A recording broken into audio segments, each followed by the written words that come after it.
Good morning, CLC family. We're so happy you're here. We're so happy you're a part of this service because we've already had such a wonderful spiritual experience with our Om chants. We're going to go straight into our inner healing this morning and then do announcements. So I invite everyone right now just to take a few deep breaths.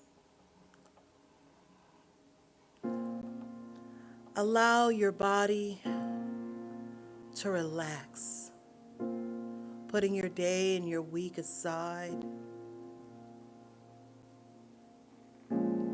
As you breathe in cool, crisp, calming air, allow the life that is in that air to rejuvenate you. And as you breathe out, release all stress and tension you may be holding in your body. Let go of all that no longer serves you.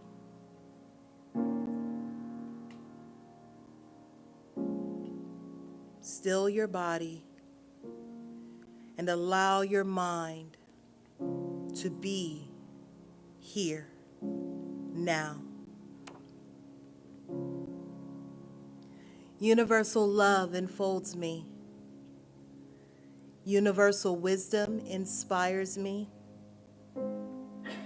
Universal spirit enlightens me. Universal power encircles me. I am one, and all is well. As we begin this inner healing process, let me invite you to relax in quiet confidence, opening yourself to the miracle-working higher power. Now symbolize the unity of your thinking and feeling nature by touching your chest with your right hand, and let my words act as your own for your own inner healing, acceptance, and receptivity. I acknowledge that there is a power, intelligence, and wisdom greater than my own. I am in the midst of it, and it is in the midst of me, sensitive and responsive to my every thought, word, action, and feeling. I now make this true for myself by saying aloud, I acknowledge.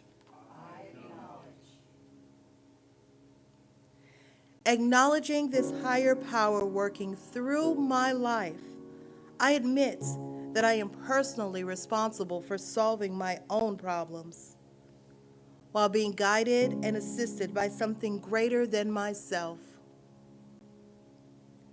As I am ready to surrender the conflicts of my ego to the wisdom of this infinite presence, I simply speak these words: I surrender. Knowing that forgiveness is the key to unconditional love and the feeling of heaven, I now unconditionally forgive anyone and everyone who has ever injured me in any way, real or imagined. And I now forgive myself for all of my mistaken judgments and their resulting actions. From my deepest level of understanding, I now say, I forgive.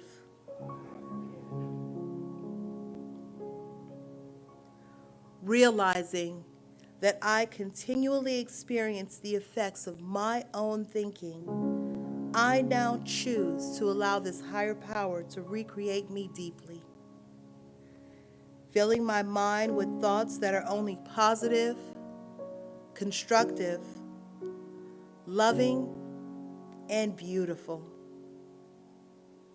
I call upon this divine inflow by stating aloud, I choose. I now center upon that one special idea that I'm willing to accept as real for me in this coming week. In visualizing that idea as already acted upon and brought to pass, in seeing my idea become a fact of my experience, I enjoy the happiness and peace of my thought fulfilled and gratefully speak these words. I accept.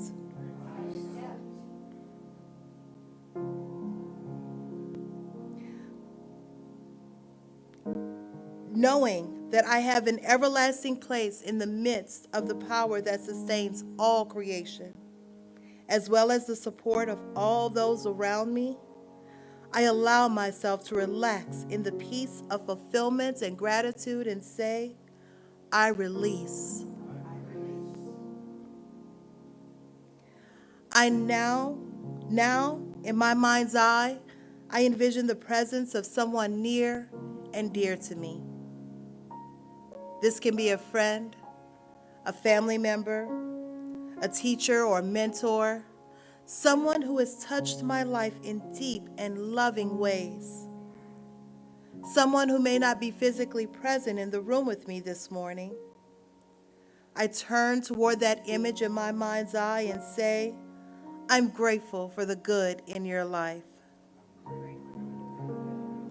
Now I open my eyes, turn to the world around me, and joyfully speak to anyone physically present in the room or virtually on this broadcast, and share in confidence and gratitude in saying, I'm grateful for the good in your life. Thank you, Reverend David, for suggesting that we do that. We really appreciate that. That was beautiful. St. Patrick's Day is soon, and I'll play an Irish tune called Net of the Hill.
Some of us are a little sleepy this morning. It's been a long weekend. Also, this whole thing about Lent, the word Lent comes from the same root as lengthen, and it has to do, I didn't know this, but I looked it up. It has to do with the lengthening light in the northern hemisphere of spring, which is ironic because we lost an hour last night. So we're like, oh. And somebody said, why didn't you put it in the weekly email that the time was changing? And I thought, come on. This has happened twice a year your whole life. Big news. And you were busy yesterday. Sunday follows Saturday and precedes Monday. The same will be true next week and the week after that. But what I think would be fun is if twice a year we change the time randomly. Like 45 minutes or 2 hours and 12 minutes or something like that, just to see what would happen. All right, so we're working, you heard in the announcements, I wanted to mention about the soul session on Wednesday night. Among the illustrious participants in that will be Bishop Mioke Shonin. If you did not get a chance to hear the conversation that I had with her, to watch that on Facebook when that took place a few months ago, definitely check us out. In any event, check it out. This Wednesday night, 7 o'clock. That said, there's a book called 30-Day Mental Diet. It's back in stock in the bookstore for the hundreds of you in the room this morning. You'll want to flock right over there and grab them up. And isn't that good? You got to sell it, you know. Today is about I went through the book and found some things, you know, that aren't necessarily like it's 30 days, so don't worry about if this is day 5 or something that I'm on. You know, it's kind of picked more or less at random out of the book, but in order. You always succeed. You always succeed. The author, WIllis Kinnear, who was longtime editor of Science Mind magazine back in the 50s and into the 60s, actually into the mid-70s, I think he was, and he brought a lot of Holmes's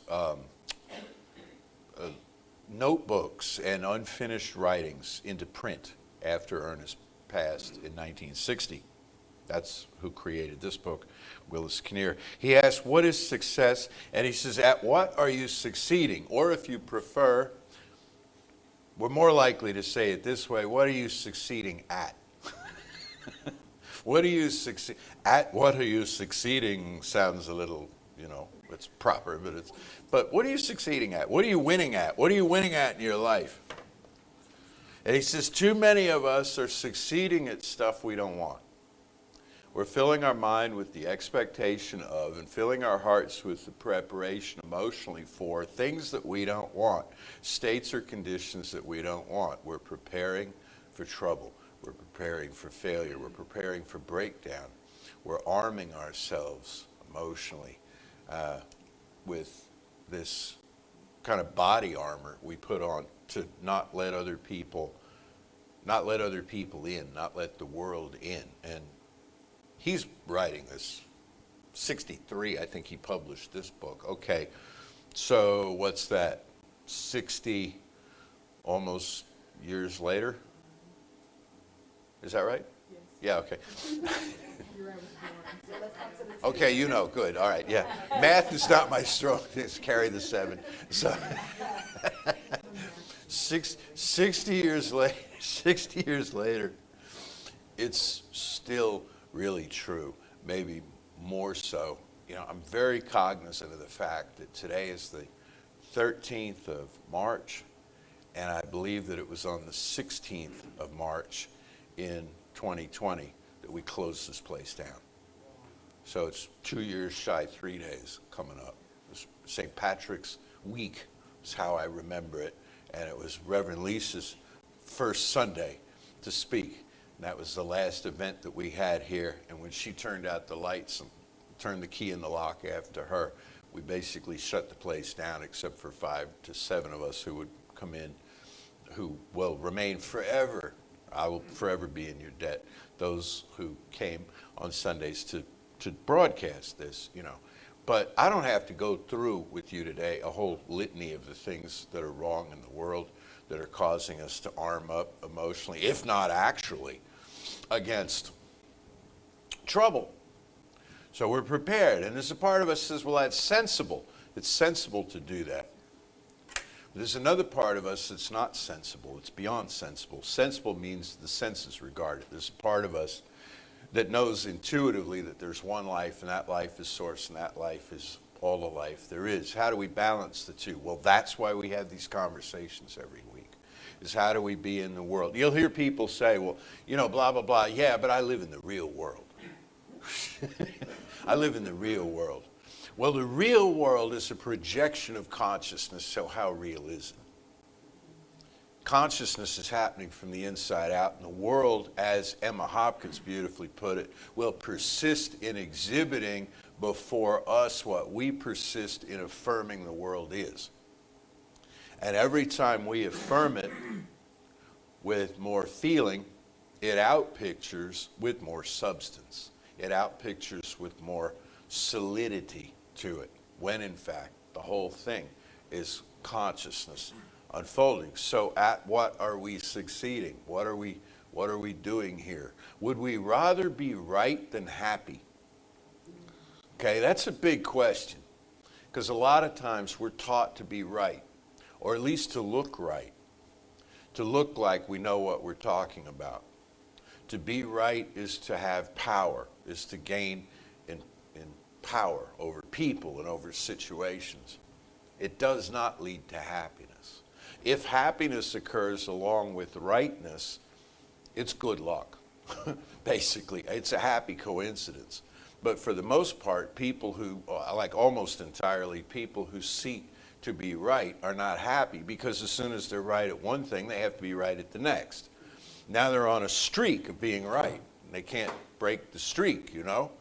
And because now they're an authority. I was sharing with a couple of you, I had something funny happen at this wedding yesterday. So I had a lot of funny. It was a wonderful time and great to see so many people. We met a lot of people we didn't know, all of us, and it was great to see each other. And there were people from our community here who came out who we hadn't seen in a while. Anyway, so with the couple, I got to be best man. This was awesome.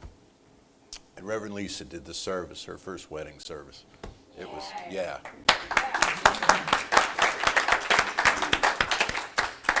Did a hand fasting, did the whole thing. I mean, the music was wonderful, it was great, but I digress. There's cake, did I mention?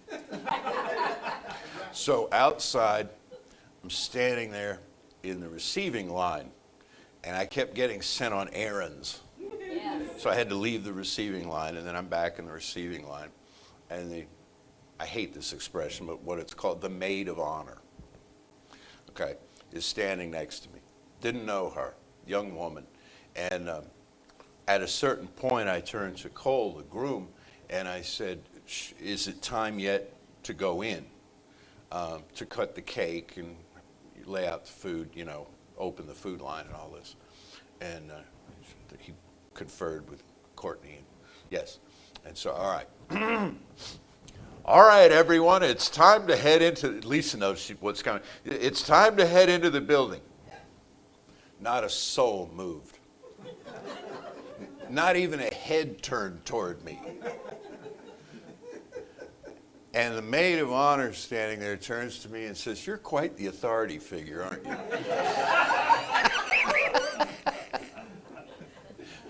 So I think then Lisa said, "All right, everyone, it's time to go into the building." And off they went. Everyone went on in, you know. You can take that kind of personally. If you're about power, if you're about moving things, moving people around, you know.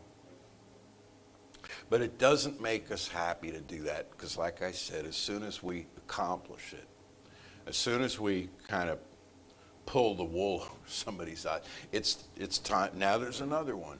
Now you got to bamboozle somebody else into doing what you want. And it doesn't make you happy, just like the pursuit of riches don't make us happy.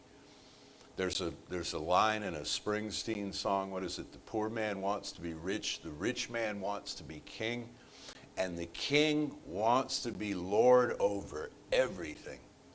Everybody wants something else. Everybody wants more than what they have, and believes that when they get there, they'll have peace in their hearts. But they don't. They have the next thing, the next thing, the next thing. Now, it's not a bad thing to have a series of goals that you're pursuing, but realize that life is a journey and not a destination. And don't put all your self-worth onto one particular outcome, so that if it doesn't work out that way, you're absolutely crushed. We want to remain flexible. We want to remain fluid, really, and able to make up a new story for ourselves as the day goes by. This comes from inner wisdom. It comes from an inner sense of belonging in the universe and an inner sense of connection with our source, which is what we're trying to foster here. So there's a way to do this in life that works. We've learned what doesn't work. We've learned that hate doesn't work. Have we learned that hate doesn't work? I did. You did. There's a group of us. Larger group in this room yesterday. No, hate doesn't work. Love works. Why did everybody come out yesterday? To see love demonstrated. Wasn't a thing in it for them but cake. Wraps. Okay? Right? Nobody got paid. Or maybe Lisa did, but I don't know. No. But you know what I'm saying. People come out because they want to witness something that they can stash in their hearts and take away and have and take out when they're lonely, or take out when they're sad, and be reminded of this beautiful experience. We've learned love actually works. Love actually heals. Love actually does something powerful and transformative in the world. So I was reading speaking about hate and the stories that we're told about how things have to go. And this is not a heavy story. It's kind of silly, but it's a story. There's a guy named Mick Cronin, and Mick Cronin is the head basketball coach at UCLA. And March Madness is going on now with the basketball, right? Okay. So Mick Cronin, his team is very good, and they're going to the big dance, as the NCAA tournament's called. And they're expected to do well. And their crosstown rival is the University of Southern California, who also had a very good year and who also are going to the big dance. And so maybe they'll get to dance together. I don't know, that'd be fun, wouldn't it? But so they asked Cronin, they said, so you're rivals with this other team. You must think this and this and this and that about them. And he said, no. He said, they're a wonderful team, USC. They have a great coach. They have fantastic players. I and the players in our program have nothing but respect for this other team. And we hope they do really well against everybody except us. Right? Now that's healthy. That's healthy. Because so often you hear trash talk. You're nothing. You're this. Why? Why do that? Who does that who feels they're worthy? Who does that who feels deep down inside they're worthy? No one I know, right? There's a pain there. There's a hurting there. And we don't want to turn around and trash talk the trash talkers that we're just piling on. There's an emotional vacuum there that this coach has not had, or if he did ever have it, he healed it himself in the program, and it's healthy. It's healthy competition. And you know what else? It's just a game. And they realize that. It's not life value, okay? It's throwing a ball through a hoop with a net attached. Do you know about basketball that between the date of the invention of basketball by, I think it was James Naismith, they nailed up apricot baskets, okay, at either end of a floor and threw a ball in the apricot basket. And from the time they started doing that, it was like 8 years before somebody got the idea to cut a hole in the bottom of the baskets. 8 years. They're having to get the ladder out, climb up, get the ball. How much fun how did it take? We wonder, how did it take 8 years for somebody to figure this out? And it's like, they're probably thinking, well, if this game doesn't catch on, we can use those baskets for something. Cut the bottoms out, and then where are you, you know? So I was reading, speaking of invention and discovery and at what are we succeeding, I was reading this other piece I found interesting, and it said that, who was it now?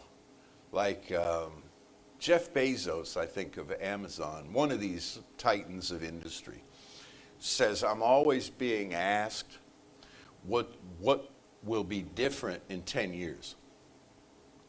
People who are wanting to be entrepreneurs and impresarios and whatnot, what will be different in 10 years? He says, nobody ever asked me what will be the same.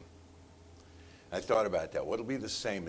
What will be the same in 10 years? What will still work? What are the values and the principles that we have, that we had 10 years ago and 10 years before that, and we'll have 10 years from now?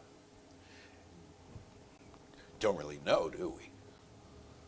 But for one, one life, one source, one law. If it's on Mars, if it's, black holes, they're talking about for a while now, black holes, the gravity's so great, they suck in light and spit it out into some alternate universe. If you were to find your way into one of these things and go swirling down into it and come out into some other realm beyond space and time, kind of the Twilight Zone sort of thing, you know what would be right there with you? The same spiritual principle you have in Spring, Texas on the 13th of March of 2022. The same would be there. Different use, different input, different on your part, but not on its part. It would be the same. And you'd be like, whoa, I'm lost. I don't know what's going on. And the same little voice in you would say, come unto me. Come unto me. Are you heavy laden? Are you confused? Are you upset? You don't know which way to turn? Come unto me. Come unto the I am. That's what won't change in 10 years. And you probably have your own, as I've just said this, you've probably been making your own list in your mind of what is more or less the same. The seasons come and go, the trees bloom, and these kinds of things, and that's all true, and that's beautiful. And what changes the fastest, it seems right now, is technology. We can't imagine where we are, We'll be teleporting and doing all kinds of things. But on the other hand, with the Jetsons and stuff, I thought we'd all have little packs on our, go flying around with Orbit the dog and all. But no, Astro the dog. That's right. Orbit was the Astro's character before the current one. Anyway, I'm free associating. I haven't had enough sleep this overnight, but there you are. So we don't know where all of this is heading in terms of that kind of thing, like technology and like science and discovery and invention. But there is something we do know. I was telling another group this the other day who had not heard it, and so it came like a bolt out of the blue because it's such a great line. Ernest Holmes, when people would come to see him, one in particular wrote this down, came to see Ernest, right? Some of you know where this is going, and said, Ernest,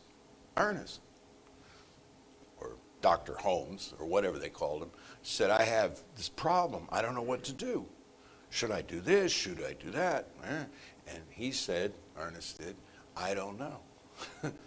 But there is something that does know. Let's go talk to that. I don't know. So you're asking me, Ernest, at the level of advice, at the level of my practical experience, what steps to take? I have no clue. But there is something that does know. And guess where that's found? Within the self. So what are we good at? A wonderful spiritual teacher in religious science named Raymond Charles Barker used to say, if you've made a great worrier, you'll make a great treater. Because really the cogitation process is very much the same. You take a thing and you worry it. You poke at it and you prod it and you visit it and you put it down and you pick it up and you put it down and you pick it up, and whatever else is going on, it's sort of there. It kind of sits on your shoulder. People are having a conversation with you. You're kind of hearing them partly, but mostly you're focused on this thing. And so he says, if you take this idea and instead of worrying about it, you create in your mind the positive opposite image and revisit that regularly. Revisit that regularly. If you don't know exactly what it is you want to take the place of the thing you know you don't want, try the middle ground called gratitude for what is so that you do have that you do want. It's another old saying that says, if you're unhappy that you don't get what you want, you can be happy about all the things you didn't get that you didn't want. Right? So we move to a place of gratitude for what? The turning of the seasons, the trees bursting into bloom, it being the 13th of March, St. Patrick's Day is coming up, whatever else. We had a wedding here, there's cake, all of it, right? You find something. You find something. Or you're grateful that something's over. I once had a toothache. Now I don't. It's years ago, but I still remember it, because if you've ever had a bad toothache, you remember them. You know, there's like nothing much on this earth like that, but it's like, well, I don't have that now. Okay? There are all kinds of little problems that we've had along the way that have lifted up and gone. I can be grateful about that. I get to come here and see you guys. Grateful about that. This place is oxygen to me, you know? You make a list of things that you're grateful for, and the list expands, and suddenly there's not room in you for resentment, much less hatred. Even discontent begins to reshape itself into purposefulness, into having a plan, So what am I going to do? If you're unhappy with your life, ask yourself why, without challenge. Or put it in this way. In therapy, they tell you this. Don't ask why questions. They teach therapists this. Don't ask, because they're too broad. So if I'm not happy with my life, what about it am I not happy with? Okay? Or if you want to put it in the way he languaged it, with what part of it am I not happy? What about this situation bothers me? What about this situation pleases me? And focus on that and watch that expand. And suddenly it turns into a plan. Suddenly it turns into a whole patterning intelligence, Holmes calls it. He says there's not a planning intelligence out there that has a plan. You'll see people on TV evangelists and stuff. I guess they still have them. I don't know. I'm here every Sunday. But they'll point at, one in particular comes to mind, used to point at the camera. God has a plan for your life. Said this one, God has a plan for your life. And I'm thinking, I really don't want to know what that is.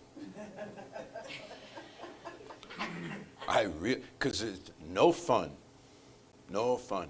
All that stuff you've been doing, Jennings, stop it. Put that down. No. Now, I need you to go over here and wear this hair shirt and, and be miserable, right? And so Holmes, not just to let us off the hook and make us all feel better about ourselves, but being, in his own mind, theologically accurate, maintains that God is not a planning intelligence, but a patterning intelligence. Meaning that you and I get to make up our minds about how we want things to be, and then you know what happens? We start to cross paths with people and conditions and circumstances that support that. People come out of the woodwork, literally, and not literally, but they come out of, they come out of wherever they come out of, and they come out with idle bits of conversation. You pick things up, you have ideas occur that, it's just, how did I hear this? Books fall open to certain chapters. Stuff comes in anymore. Stuff comes into your news feed. Now, some of this is creepy because Alexa hears things and, right? And, yeah. But But a lot of it is woo-woo. I mean, who knows why? But all of a sudden, it's like you've got this new idea, and you wind up sitting on the bus next to somebody who's got this idea, and the two of you throw in together, and you create something, and it's magic, and that's how so much of the world gets built. Because the power of a made-up mind, Reverend Ike used to say that, the power of a made-up mind causes us to cross paths with that idea wanting to happen. See, God or Spirit is not fully realized, according to Ernest Holmes, until ideas take form. So picture Spirit, the overarching intelligence, having this vision of worlds peopled with living things and all of the nature and stuff on them, and it never happens. It's just a thought.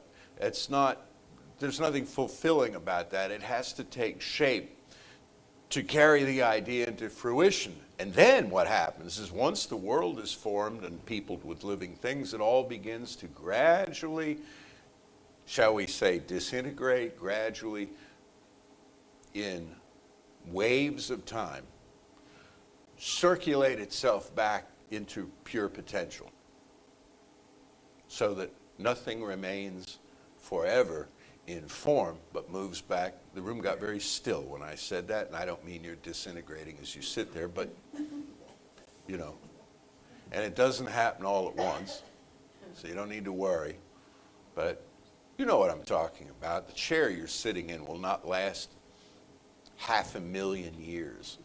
I don't think. They're good chairs and all, but come on. And, right? Everything begins to... Jeffrey gets his piano tuned, and within, 3 weeks, it's out of tune again. That's kind of how it works in the world. And things have to be bolstered up and have to be held together and strengthened in form, because what they're longing to do is to return to their primal state of pure potential, including the body that we're wearing. Once we realize that, we don't have to fear it. Once we no longer fear it, we're not hastening the thing along.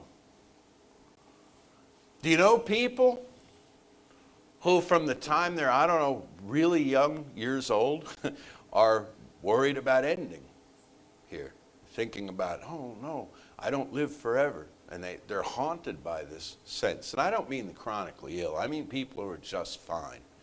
And they're haunted by this sense of their own mortality. Do they not hasten it in some way? Kinnear in the book, you don't have to buy this, you don't have to buy any of this, but I got to tell you what I got to tell you. He says in the book, you affect your own health when you worry too much about your health. Because the body has a natural optimism. It knows how to take care of itself. Sure, you can gum up the works with, eating enough of the wrong thing or ingesting other substances and stuff and taking unnecessary risks and, jumping off cliffs and all that. But it's, by and large, as you just kind of go through your life, the body knows what to do. But we worry and we stress over things and we drink our Maalox, No, I can't say that. I was going to tell you a story, but it's not appropriate for the camera. Anyway. Will tell us after the fact. I can tell you, I can put it this way. A certain workplace, not here, but somebody told me the story here years ago. They said a certain workplace, she said, you come into, how a room full of desks. Said people have little jars of like mints or candies or something on their desk. She said, we have Xanax.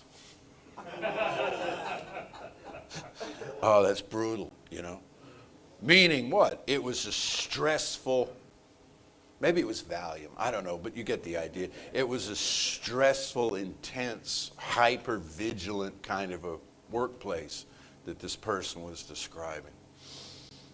And that wears people down. It wears us down to compete with a sense of futility because we're trying so hard to be right. We're trying so hard to be right. Let it go, like the song says. Have you seen on what Lisa put on Facebook? Let wasn't it Let It Go? From, singing about this little girl in Ukraine. There's another thing, I don't have it at hand, but you can find it and put it on there. There's an inspirational phone number you can call where you'll get a recorded message from a toddler. Have you seen this? Yeah. And the toddler will tell you, it's okay, you know, right? It's not an actual toddler, it's, doing an interview with you, but it's a recording, and it's like, how do you not feel better after something like that? In closing, because it's time to, the only way I know to feel better than having a toddler tell me it's going to be all right is to have my inner toddler tell me it's going to be all right. Because when he buys it, I buy it. Right? When he gets it, I get it. All this nature and these trees that are bursting into bloom, all of these trees started out as little wee saplings, and they grew taller and stronger, and they still have the little wee sapling inside of them, and we are the same. The little kid that we were is still in there and is still driving a lot of our decisions, is still managing a lot of our choices. So we want to befriend that part of ourselves. And he, I'll call him a he because I'm talking about my own here, doesn't care about winning. Cares very much about playing. Doesn't care about leading.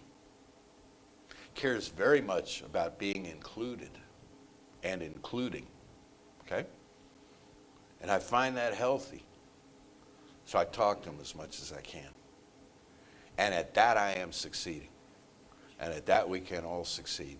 To create this dialogue with the inner self and find peace, and comfort, and goodwill there. So let's know together now, there is one life, one power, one presence, pure spirit, everywhere, radiant everywhere, manifesting everywhere, coming up sunshine like it did today.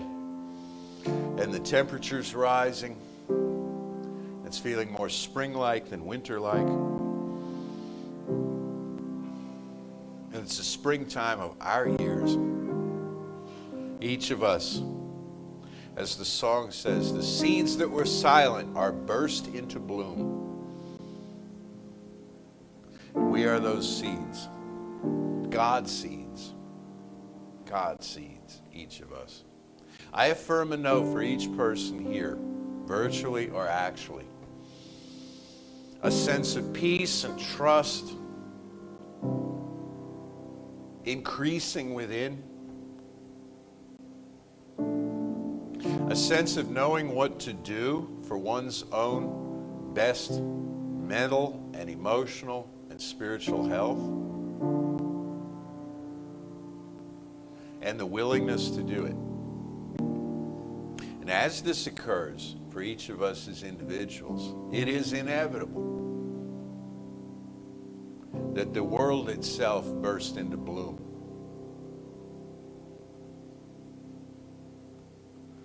That love grow up where hate has been plowed under. That peace emerge in Ukraine and everywhere else. Arms have been taken up. Especially in the hearts and minds of those people we call our leaders, who make the decisions that move millions of people around, yet they are no different than we are. These leaders, they simply have a megaphone. Quite the authority figure they are. Yet in the eyes of the one, we're all one. We're all leaders, all equals. And so what is known at one point is capable of being known at all points everywhere together. Therefore, I know peace and trust and grace and truth. And for this knowing, and the way that it manifests in form, I am so deeply grateful. I release this word now into the infinite, calling it done. And so it is.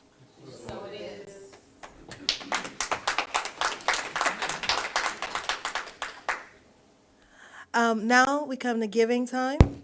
Our ushers, as they make their way to the back, I want to thank each and every one of you for being here, for being a part of this service, for sharing your love, your energy, your monetary gifts with us, helping us to make sure that we can continue to be there for you. So thank you for that. Is there anyone here for the first time? I don't think so, but I still want to ask the question. Nope. Thank you, everyone, for being back. And also, if you're here for the first time online, please let us know. You can send us a message in chat. You can message us through Facebook Messenger. You can email us at info@creativelife.org. All of that, however, just let us know. We'd love to tell you hi and welcome you personally for being here. And now I would like to invite everyone to say with me, divine love through me blesses and multiplies all the good I am and have, all the good I give and receive.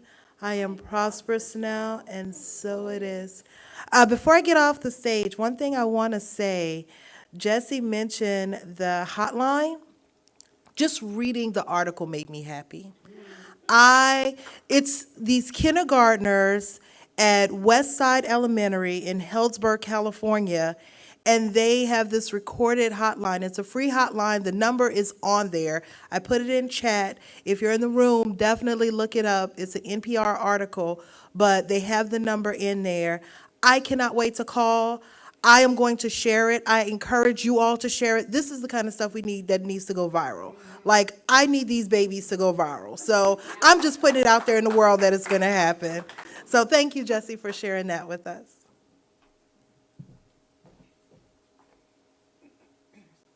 Another Irish tune? Unless Brian, you want to?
And now I'm going to be serious. No, I'm not going to be.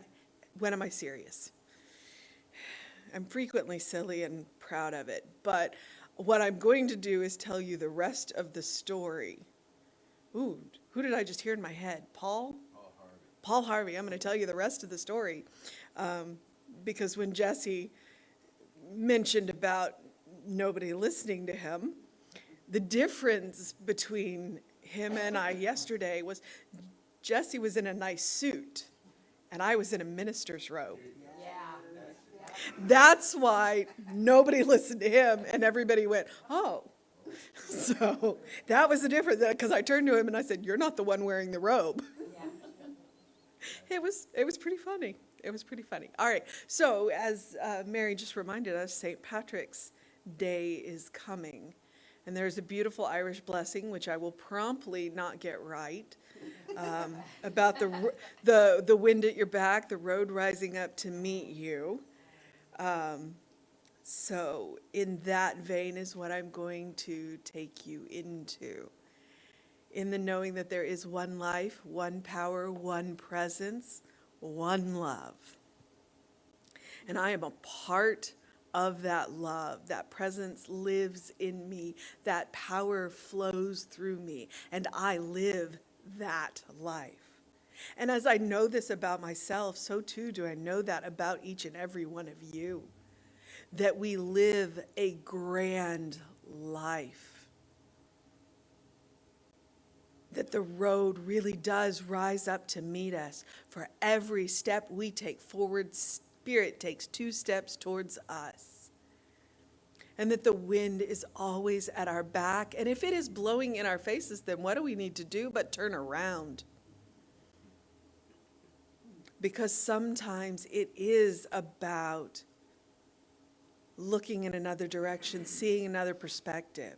So as springtime bursts forth through us, and St. Patrick's Day comes to us, as we open our hearts into the prayers for the light workers around the world, because that is the true meaning of St. Patrick's Day, for those that carry the light work into the world, that they be safe in their work, that all people who do light work be safe.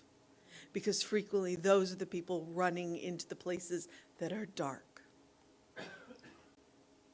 May they carry the love. May they live that grand life. May they live that love. So I know each and every one of us is a light worker, and that we carry the light with us into the dark. We carry the love with us. So I wish you a happy St. Patrick's Day.